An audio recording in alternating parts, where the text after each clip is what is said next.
شكرا محمد. وصحافة اليوم وأهم العناوين اللي اهتمت بها هذه الصحافة ومتابعتنا من خلال عيون ضيفنا النهاردة من صاحبة الجلالة أستاذ يسري السيد مدير تحرير جريدة الجمهورية. صباح الخير يا فندم. خلينا طبعا العناوين بتتنوع. الصحف النهارده مش متفقه على قضيه واحده موحده توجهها فيها. في صحف اتكلمت على اداء الحكومه، في صحف اتكلمت على داعش واسرائيل زي المصري اليوم، داعش واسرائيل يشعلان المنطقه، والاخبار اهتمت بالمشاكل المحليه. السيسي يستجيب للاهالي، حل مشكله انقطاع المياه بالجيزه. والحقيقه هنبتدي بالأهرام، عنوان آخر له علاقة بالداخل، زيادة استثمارات التنقيب عن النفط والغاز، الرئيس مصر ترحب بالتعاون العربي في مجالات الطاقة. آفاق الاستثمارات في الفترة المقبلة كما تراها بناء على المعطيات الحالية؟ هو طبعا والجمهوريه كمان بمناسبه ان انا في الجمهوريه والجمهوريه كمان بتشاركهم في المانشيتات ديت. هو طبعا امبارح الرئيس السيسي التقى بوزراء وممثلي وزارات البترول والنفط العربيه ضمن اجتماعهم في القاهره في اجتماعات الأوابك. هو اشار في الاجتماع، هو كعاده الرئيس السيسي مفيش اي اجتماع بيخلو من محاولة جذب استثمارات. يعني لسان حاله، واعتقد انه قال لهم يعني انتوا ما بتغروش ليه من الشركات الاجنبيه اللي جايه بتبحث عن البترول وعلى الغاز في المياه الاقليميه المصريه، سواء كان في البحر المتوسط او في الدلتا او في انحاء مصر كلها، خاصه ان بعض الدراسات الجيولوجيه اكدت ان مصر دوله واعده في مجالات التنقيب عن البترول. قال لهم طبعا يعني انتوا اولى، يعني الشركات العربيه اولى، دي من ناحيه. ثانيا ان ده بيدعم فكره التعاون العربي المشترك. يعني الاقتصاد هو يعني الاداه اللي هي بتقرب المصالح. الان في دول كتيره قوي بتقطع وبال الحروب من اجل الاقتصاد. الشركات والقوى الاقتصاديه الكبرى في الدول الكبرى بتضغط على حكوماتها لاتخاذ مواقف سياسيه قد تكون مغايره لمواقف سياسيه اخرى علشان المصالح الاقتصاديه. طيب هل يعني تعتقد حضرتك انه دايما العقبه الاساسيه في الاستثمار يعني بخلاف طبعا الاستقرار السياسي اللي ممكن تعاني منه الدوله او متوفر لها، واعتقد ان ده اتحقق كتير لمصر في الفتره الحاليه، يعني الوضع دلوقتي مش زي من سنتين فاتوا، لكن كانت دايما عقبه القوانين والتشريعات هي الاساسيه. هل شايف انه حصل تغيير او حدث ما يجذب المستثمرين حتى الان على ارض الواقع يخليهم فعلا يقبلوا على الاستثمار في مصر، ولا لسه في حاجات محتاجه تتغير؟ هو انت عندك تراث من القوانين المعرقله والبيروقراطيه المعرقله اللي خلت الرئيس السيسي يطلع في اخر لقاء قال لهم اللي انا لو ما حدش مضى على حاجه انا اللي هوقع على بضمانتي. أيوة. ده يؤكد ان المساله فيها عرقله وفيها بيروقراطيه ما زالت موجوده في ترسانه القوانين المصريه. وبالتالي طبعا المفروض القانون بتاع الشباك الواحد، المفروض القانون بتاع توفير كافه الوسائل لجذب الاستثمارات مع الحفاظ على الحقوق المصريه، مع الحفاظ على الحقوق الوطنيه. يعني لا يعني ان انا اعمل جذب للاستثمارات كما كان يحدث في عهد مبارك، ان انا ابيع الارض ببلاش، ان انا اديهم حتى اموال البنوك المصريه لعمل استثمارات، يعني بيعملوا استثمارات باموالنا وبياخدوا اراضينا وبياخدوا دعم لكل حاجه ببلاش. يعني مساله نعم لجذب الاستثمارات، لكن مش على حساب المصالح المصرية ولا مصالح الشعب المصري. أعتقد أن الرئيس السيسي عنده هذه المعادلة وهذه الموازنة اللي بتخليه حتى يخش بمنطق التفاوض مع بعض الشركات الكبرى، زي محطات الضبعة النووية، زي شركات الكهرباء، أنه بيفاوض على السعر، بيفاوض على الوقت، بيفاوض على كذا. الاشياء دي ما كانتش بتبقى متوفره كتير قوي للمفاوض المصري من قبل.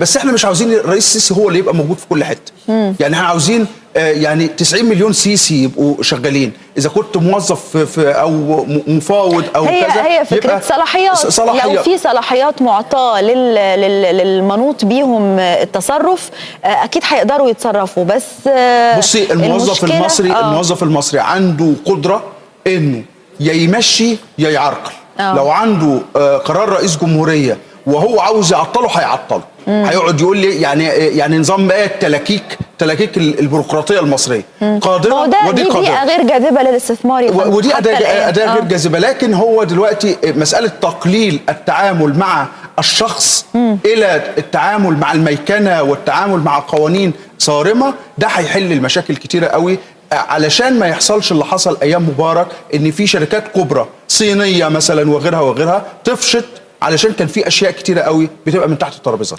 تمام. جريدة الأخبار: السيسي يستجيب للأهالي، حل مشكلة انقطاع المياه بالجيزة. السيسي تطوير منظومة النقل بجميع المحافظات وليس العاصمة فقط. دي طبعا كلها قضايا ملحة وقضايا يعني محلية خاصة بالمحليات، لكن زي ما حضرتك قلت واضح انه رئيس الجمهوريه بشخصه لازم يتدخل في كل حاجه. يعني مشكله انقطاع المياه بالجيزه يعني اكيد في كذا مدير قبل ما توصل لرئيس الجمهوريه عشان تتحل المشكله، بس للاسف دي طريقتنا في الاداره المصريه دايما. وما تجيش الا علشان واحد بيبعت شكوى على موقع رئاسه الجمهوريه على الانترنت. لا، وميه مقطوعه، يعني مش معقول رئيس الجمهوريه يتدخل عشان ميه مقطوعه يحل مشكله. يعني فين اللي قبل كده كل ده؟ فين اللي قبله في التدرج الوظيفي؟ هو في اشياء لها وعليها. في اشياء لها ان عندك شبكه مياه وشبكه مرافق، عكس ما كان يروج نظام مبارك كثيرا.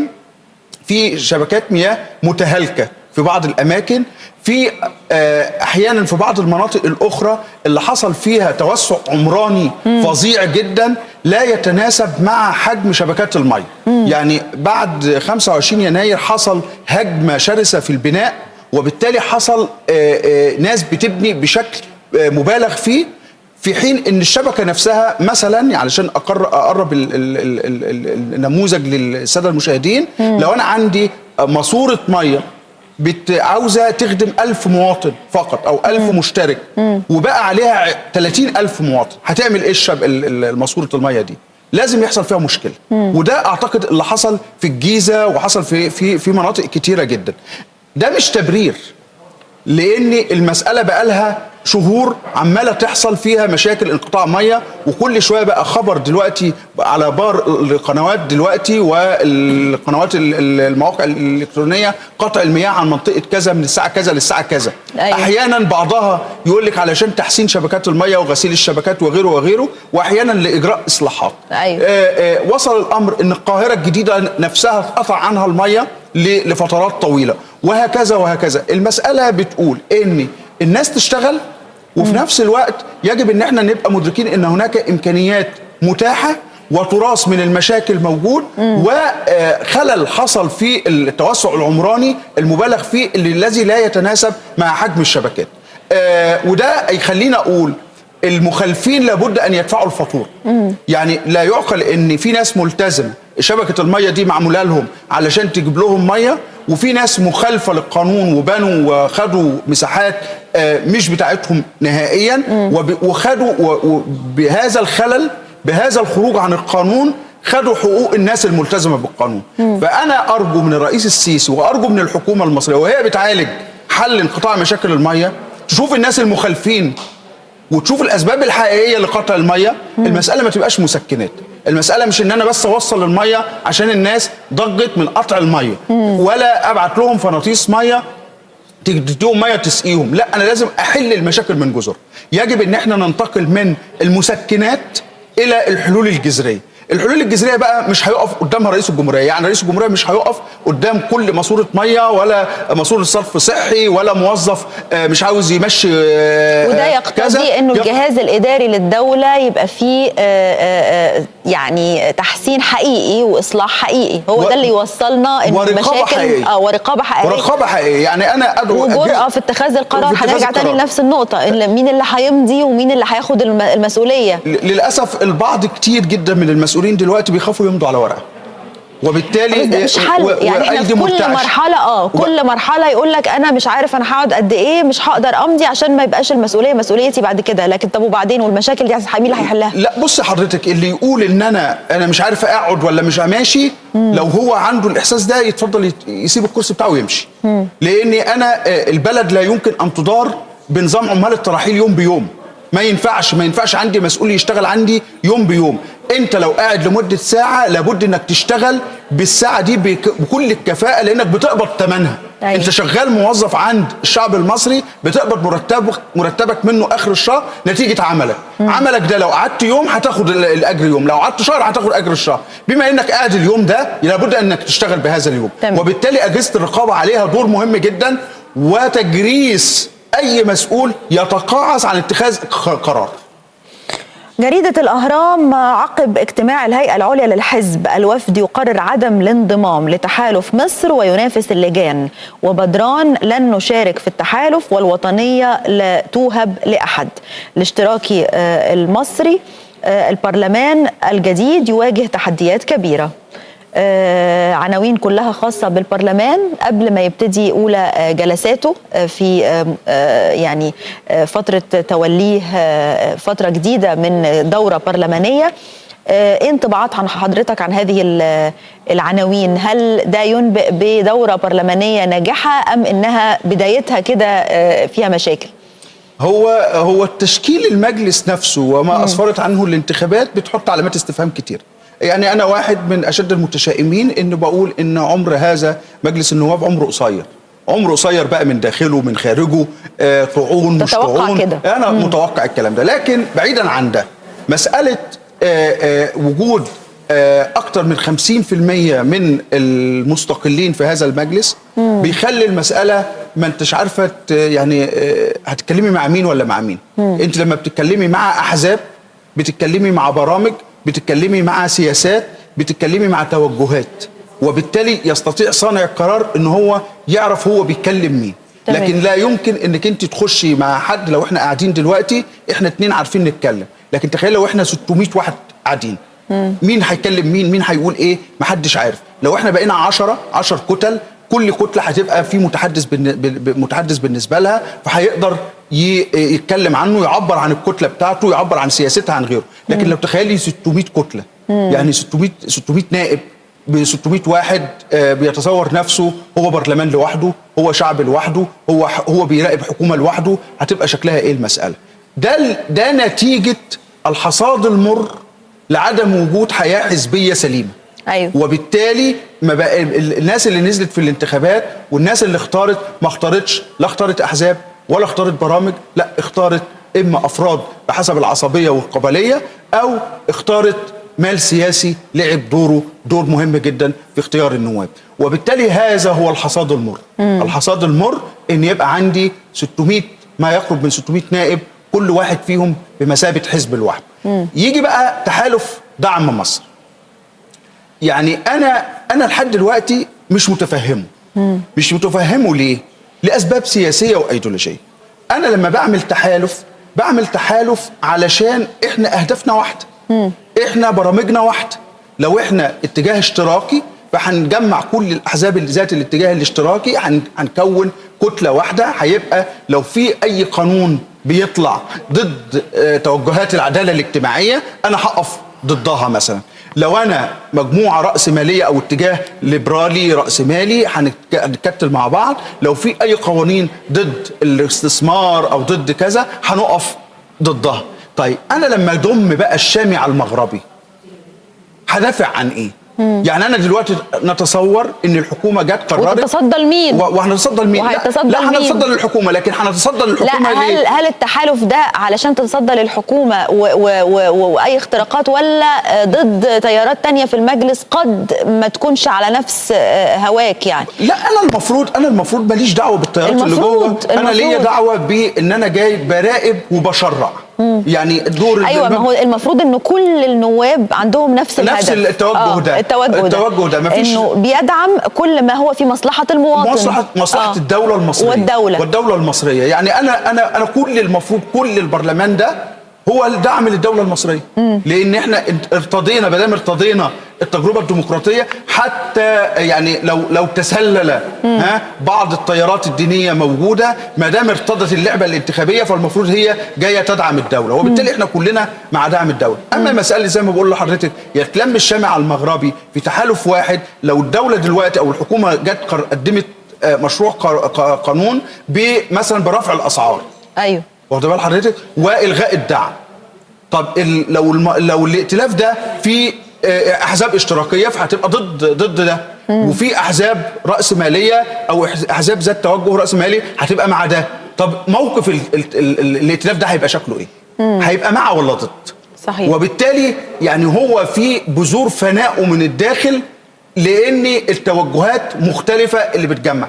انا مش يا فرحتي ان انا جمعت مع بعض. ثانيا الاهم كمان، ودي نقطه ثانيه اللي بتثير غضب بعض الاحزاب وبعض الافراد، ان بداوا يقسموا اللجان، ويعني يقسموا التورته. مين هيبقى زعيم الاغلبيه، مين ممكن يبقى وكيل النائب، مين رئيس البرلمان، مين رؤساء اللجان، مين وكلاء اللجان.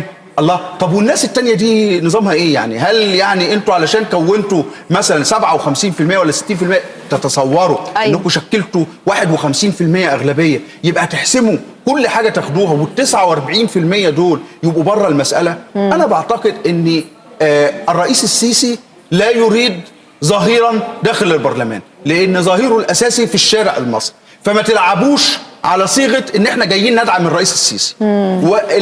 اما الحكومه فعملها بيمينها، هتشتغل هتلاقي الشارع المصري معاه، وبالتالي البرلمان هيمشي مع الشارع المصري، مش هيبقى العكس. صحيح. في جريدة الوطن، توقيع رابع عقود مؤتمر شرم الشيخ لتنفيذ مشروع عمراني بالقاهرة الجديدة. وزير الإسكان، العقد باستثمارات 135 مليار جنيه، وحصة المجتمعات العمرانية الجديدة 42%. ده خاص بالعقود الجديدة اللي كان المفروض يعني تتوقع، او يعني اتفقوا عليها بشكل اولي في مؤتمر شرم الشيخ، وده رابع عقد يتم توقيعه. ده مؤشر لايه في راي حضرتك؟ والله هو مؤشر للاجابه على تساؤلات اللي موجوده في الشارع. احنا شفنا لحد دلوقتي كلام، شفنا مؤتمرات وبيقولوا ناس وهنعمل، ما شفناش حاجه على ارض الواقع. مساله بدء توقيع العقود دي المرحله الاولانيه في الكلام بقى. أيوة. يعني زي ما بيقولوا كده ربط الكلام بقى، خلاص بقى في عقود، بقى في ورق، بقى في فلوس هتدفع، بقى في مشروع متكامل هيتقدم. يبقى هنا نبدا نشتغل، ما يبقاش كلام مؤتمرات، ولا كلام مش عاوز اقول كلام جرايد يعني باعتبارنا في الصحافه، لكن في النهايه بقى في حاجه على ارض الواقع. ماضينا عقد، يعني زي ما حضرتك انا عاوز اشتري من حضرتك عربيه او اشتري شقه، وبالتالي عمالين نتكلم. هينتقل المرحله دي لكلام الفعل امتى؟ لما نمضي العقد. يعني معناها انك انت قبضتي فلوس، يعني ده مؤشر انه فده مؤشر ايجابي للتقدم للامام. في عقود بتتمضي، في عقود بدات تشتغل. بس المفروض يبقى في متابعه لمراحل ما بعد امضاء العقود بقى. ما هو المفترض يكون في العقد نص ينتهي العمل في هذا المشروع في خلال مثلا سنتين او في خلال 3 سنوات، وفي نسبه، وخاصه ان في جزء من المساله ان المجتمعات العمرانيه الجديده حصتها 42%. يعني حصتها 42، وده يعني انا كان نفسي يبقى 51%. ايوه، ما يبقاش 42%، يعني يبقى ازيد من النص علشان يبقى ليها حق التصرف، ما تبقاش النسبه القليله في المشروع. لكن ايا كان انا يهمني الناتج على الارض. الناتج على الارض ان لما يبدا التنفيذ يعني معناها ان في نسب عماله كبيره جدا هتشتغل، يعني في عماله عمرانيه في المجال العمراني هتشتغل، المعمار هتشتغل، يعني في ايد عامله هتشتغل، يعني العجله هتبدا تدور. يعني معناها ان بعد سنتين، بعد 4، بعد 5، ايا كان المده بتاعه تنفيذ العقد، هيبقى في قدامي مشروع على الارض. نتمنى ذلك. طيب نروح لجريدة الأخبار.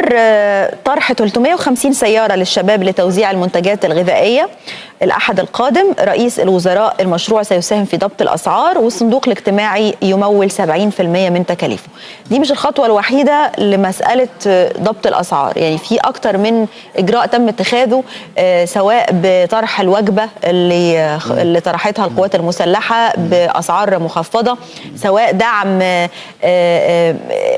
فكرة انتقال المحصول من المنتج إلى السوق مباشرة من غير وسيط بيعلي من سعره. دي كانت مبادرة برضو طالب بيها القطاع الخاص، أو طالب بيها منظمات المجتمع المدني بشكل خاص. دي مبادرة أخرى اللي هي 350 سيارة للشباب لتوزيع المنتجات الغذائية، وطبعا هتبقى في إشراف على أسعار المنتجات الغذائية فيها، يعني مش هتبقى بتتباع بسعر مبالغ فيه. إلى أي مدى شايف إن احنا في طريقنا لضبط السوق اللي هو كان بيعاني فعلا في الفترة الماضية من حالة تسيب كبيرة وأسعار بترتفع بجنون من غير مبرر وعلى مدى زمني قصير جدا؟ هو لو حضرتك رجعنا شوية والمشاهدين معانا لبرنامج الرئيس الانتخابي أيام الانتخابات، كان بيقول إن هو هيوفر ما يقرب من 1000 سيارة أو أكتر للشباب لعمل مشروعات توزيع المنتجات الغذائية.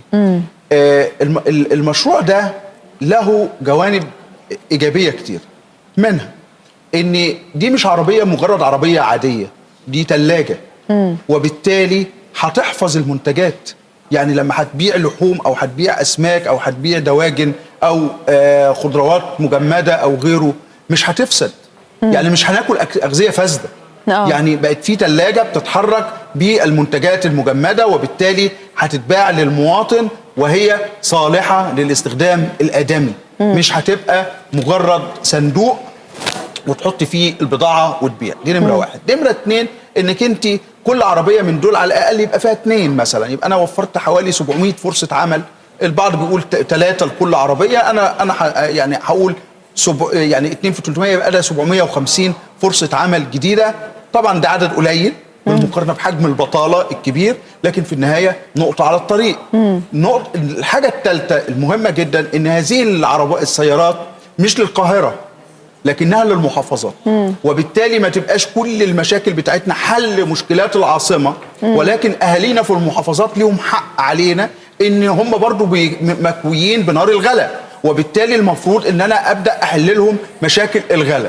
نمرة 3، ان لابد ان تتعامل هذه السيارات مع الشركات التموين الحكومية علشان تاخد اسعار مدعومة او اسعار اقتصادية. مش معناها ان انا اجيب ثلاجة واقول له روح اتعامل مع شركات القطاع الخاص، وبالتالي يبقى انا ما عملتش حاجة. يعني ودي الازمة اللي كان عاملينها البقالين التموينيين من ايام مع وزير التموين، ان هم بيطالبوا ان هم يتعاملوا مع القطاع الخاص. طب انا عملت ايه؟ ما عاوز تتعامل مع القطاع الخاص، ما انا عندي السوبر ماركت الكبيره اللي هي بتتعامل مع شركات القطاع الخاص، لكن البقال التموين عاوز يتعامل مع القطاع الخاص عشان بقى في هامش ربح كبير وفي هامش لكن هياخد حاجه من الشركه الحكوميه باسعار معينه وكذا. المساله بالنسبه له ما فيهاش الكلام ده، فلا بد ان تنتقل المساله ايضا لهذه السيارات. أيوة. انها تتعامل مع شركات وزاره التموين وشركات وزاره الزراعه عشان تاخد الاسعار بالاسعار المعقوله. النقطة اللي بعد كده المهمة ان الصندوق الاجتماعي بيمول بحوالي 70% من التكاليف. انا كنت ادعو يعني اتمنى ان يتولى التمويل بنسبة تقترب من 100%، لان شاب هياخد عربية ب100,000 ولا 200,000 هتطلبيه ازاي يجي يقدم 30,000 جنيه علشان يبدأ يشتغل؟ لا، الشاب اصلا ما عندوش الكلام ده. المفروض انا بدعمه ان انا ومش بدعمه عشان سواد عينيه، على فكره انا بدعمه لاني بالمنطق الاقتصادي ان انا لما اجي اوفر فرصه عمل لا دي بتنعكس على المجتمع ككل. المجتمع ككل، صحة المجتمع ككل. انت يعني هتحل مشكلة بطالة، توفر فرصة عمل. فتقلل من فرصة الجريمة او العنف او التطرف. كلها حاجات بتوصل لبعض. وبالتالي وانا بعالج الصندوق الاجتماعي ما يكونش يعني فاكر ان هو بيمن على الشاب ان هو بيديله 100,000 جنيه ولا 70,000 جنيه. بالعكس، ما هو ده احسن من قرض السياره، التاكسي مثلا. ده حاجه يعني المفروض هتحل مشاكل كتيره جدا، مش هتزود مشاكل مرور. والله وهكذا. نتمنى ده حل يعني ممكن يجيب نتيجه على كل المستويات، يضبط السوق ويوفر فرصه عمل. يا ريت. انا للاسف وقتنا انتهى، بس احنا استعرضنا معظم اللي كنا مرتبينه في صحافه النهارده. اسمحي لي بس في خبر مهم جدا هيشغل المنطقه. مساله جنوب لبنان واسرائيل، يعني بعد اغتيال سمير القنطار. يعني إذا كنا بنتهم الجماعات داعش وغيره بالإرهاب، فماذا عن إرهاب الكيان الصهيوني نفسه، إنه رايح يقتل سمير القنطار، وده أحد قيادات حزب الله. يعني فده إرهاب كيان صهيوني راح يقتل واحد في جنوب سوريا، مش على الحدود مع لبنان ولا غيره. هو ده إرهاب احنا بنعاني منه من سنين طويلة، لكن نتيجة للأوضاع العالم المقلوبة والحكم بأكتر من مكيال ما بيتمش النظر لده خالص. وبالتالي هيقولوا بس إن إسرائيل تكاد تشعل المنطقة من ناحية أخرى. يعني لما هيحصل اشتعال آخر بين حزب الله وبين إسرائيل، لا بالعكس، دي فرصتها المناسبة. إن المنطقة أصلا مشتعلة، وبالتالي افعلوا ما بدا لكم بقى ومن غير محاسبة. لصالحها بقى. أكيد. يعني هي عاوزة تخش لصالحها بشكل مباشر. في الآخر المصالح هي اللي بتحرك كل الدول طبعا. أنا بشكرك شكرا جزيلا أستاذ يسري السيد، مدير تحرير جريدة الجمهورية، وجودك معنا في فقرة الصحافة النهاردة. مشاهدينا مستمرين مع حضراتكم في هذا الصباح، ونروح لموجز أخبار الساعة مع الزميل عمرو